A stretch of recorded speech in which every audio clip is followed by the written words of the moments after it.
स्वागत है देवभूमि today channel पर। तो अभी रूबरू हुए हैं आपके सामने हिमाचल प्रदेश की संध्या समाचारों के साथ। तो इससे पहले खबरों को जाने आपसे निवेदन है, देवभूमि टुडे चैनल को आप जरूर सब्सक्राइब करें। तो पेश है संध्या के मुख्य समाचार।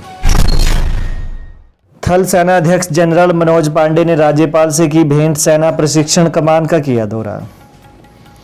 राज्यपाल श्री प्रताप शुक्ल से राजभवन में थल सेना अध्यक्ष general Manoj Pande, PVSM, AVSM, VSM, ADC ने भेंट की।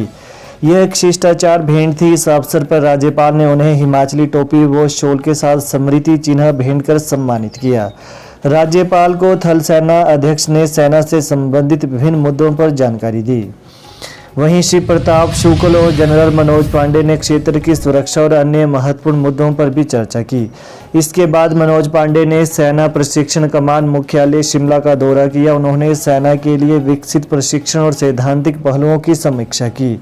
कमान की ओर से तैयार की गई भविष्य की योजनाओं के बारे में मनोज पांडे को जानकारी दी गई। जयराम ठाकुर का हिमाचल के सीएम पर निशाना, कहा सुक्खू सरकार का 6 महीने का कार्यकाल रहा नाकामी भरा।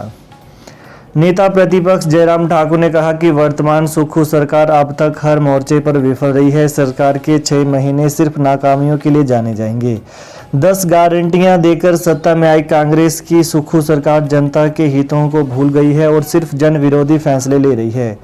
उन्होंने कहा कि पूरे प्रदेश में इस सरकार को लेकर निराशा है। नेता प्रतिपक्ष ने कहा कि आज तक सरकारें देने का काम करती हैं, लेकिन व्यवस्था परिवर्तन का दावा करने वाले लोग पुरानी सुविधाओं को भी छीनने का काम कर रहे हैं।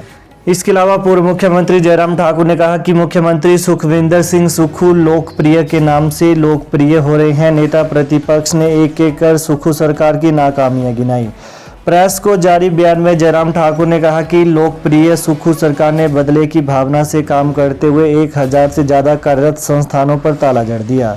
इससे लोगों को परेशानी हो रही है। जो काम लोगों का घर के पास हो रहे थे, अब उसके लिए लोगों को घंटों का सफ़र तय करना पड़ रहा है।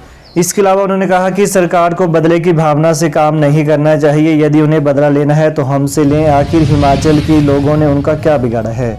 हिमाचल की जनता ने तो उन्हें संख्या बल दिया, उसके बदले सरकार हिमाचल के लोगों के साथ ऐसा बर्ताव कर रही है। 6000 से ज़्यादा आउटसोर्स कर्मचारियों को नौकरी से निकाला गया। जयराम ठाकुर ने कहा कि लाखों लोगों की नौकरी की गारंटी देकर सत्ता में आई कांग्रेस सरकार ने आते ही 6000 आउटसोर्स कर्मचारियों को नौकरी से निकाल दिया।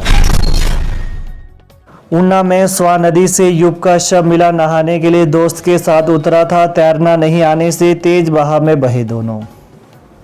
हिमाचल प्रदेश के ऊना जिले के बाथू में स्वां नदी में डूबे 30 वर्षीय अवतार सिंह पुत्र मस्तान सिंह का शव बरामद कर लिया गया है।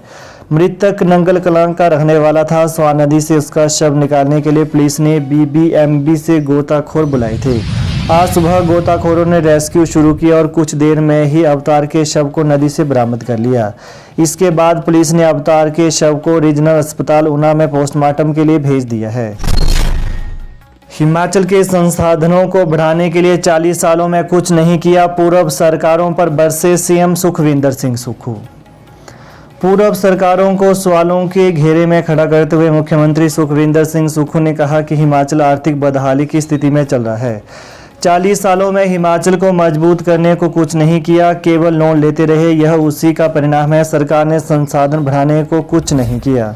सीएम सुक्खू ने कहा कि पूर्व सरकार ने ऐसी औद्योगिक नीति लेकर आई कि 10 रुपये बीघा की दर से जमीन दे दी, लेकिन ये भूल गई कि ऐसे में हिमाचल का विकास कहां से होगा। बता दें कि मुख्यमंत्री सुखविंदर सिंह सुक्खू ने यह बातें हिमाचल प्रदेश राज्य सहकारी बैंक द्वारा आयोजित संपर्क 2023 कार्यक्रम के दौरान कही। इस अवसर पर बैंक का नया लोगो, वेबसाइट व इंटरनेट सुविधा को जारी किया गया। सुक्खू ने यहां कहा कि 3 सालों में हिमाचल पथ परिवहन निगम की सभी बसों को इलेक्ट्रिक बसों में बदला जाएगा।